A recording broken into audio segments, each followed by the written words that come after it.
The only reason I took that job was the money.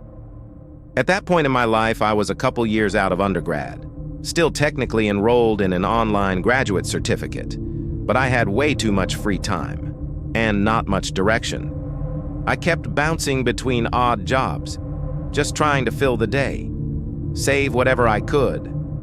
I was on Indeed constantly back then. Honestly, almost everything I found came from that site. I'd gotten tired of driving the same few neighborhoods doing DoorDash for almost nothing, so one night I was scrolling again, looking for anything different, and I found this listing. Private lifeguard, hotel, a few towns over. At first, it sounded normal. Then I kept reading. The hours were wrong, not unusual. Wrong. They wanted someone from 5 p.m. to 1 a.m., a night shift, for a pool. That should have been enough. But then I saw the part that really stuck.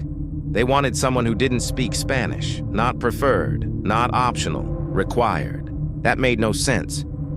I've spoken Spanish since I was a kid.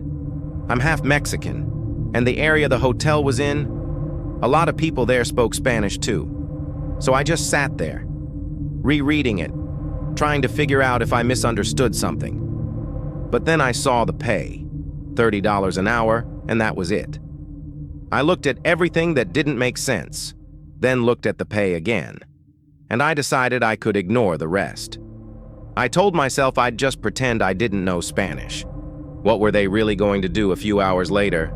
They got back to me and asked me to come in. The first day, everything looked normal, completely normal. Parking lot, entrance, nothing that would have made me turn around.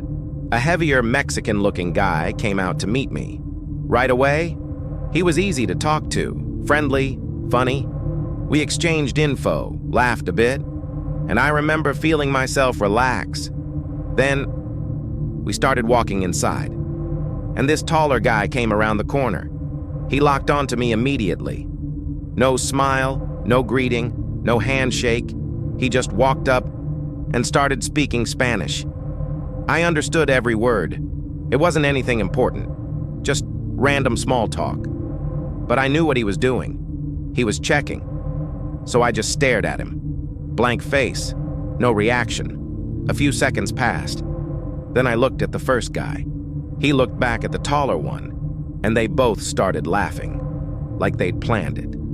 Just like that. Everything changed. The taller guy smiled, shook my hand, said he was just messing with me. I went along with it, but something about that didn't feel right. He said his name was Jefe. The other guy was Estabon. Then we walked toward the pool, and Jefe started explaining the job. They wanted to keep the pool open later, bring in more money, charge non-guests to use it. I didn't even question if that was allowed. I wasn't there for that. I was there for the pay. He explained the language thing too. Said not speaking Spanish would stop people from bothering me. That didn't really make sense either, but I didn't push it. My job was simple.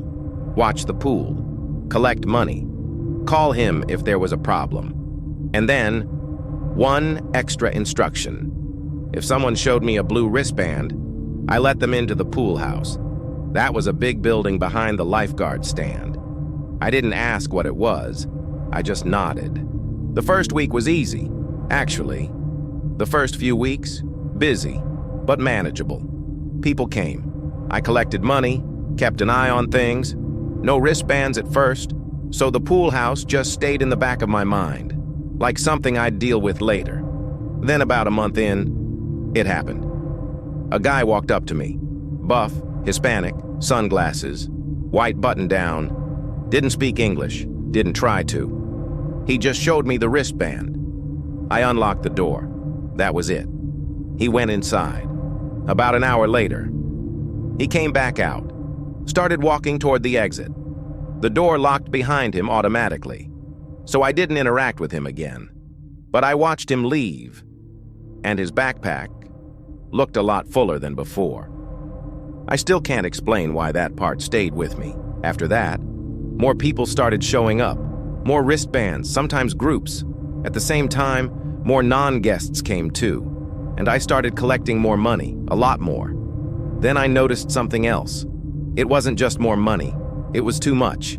People kept overpaying me, by a lot, and it kept happening, again and again. Eventually, I called Hife, told him people were paying too much. He didn't care, said people make mistakes, told me not to worry. Then he hung up, while I was still talking. That short call changed something, and that's when I realized this probably wasn't just a pool job. I didn't know what it was. I still don't. But after that, everything felt different. The pool stopped feeling like the job. It felt like a cover. The real thing was the pool house, that door, the wristbands, the people, the money. My mind kept going to the same places: money laundering, gambling, drugs, something worse.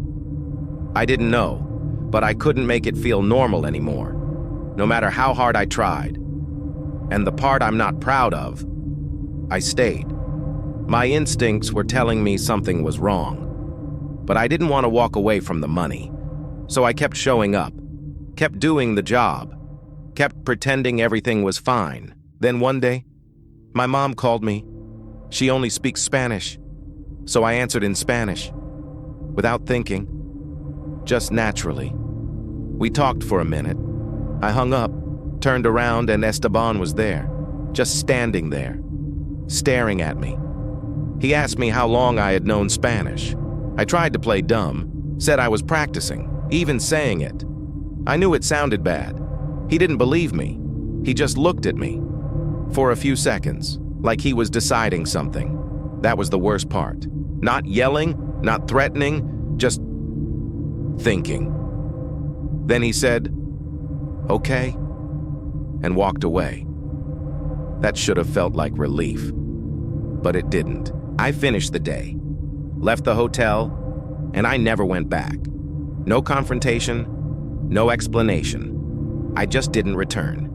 And even now, that's what stays with me. Not because I know what was happening there. It's the opposite. I don't. I never found out what was behind that door.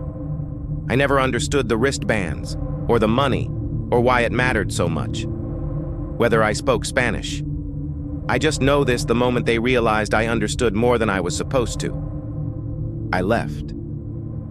And I still think that might be the reason I'm still here.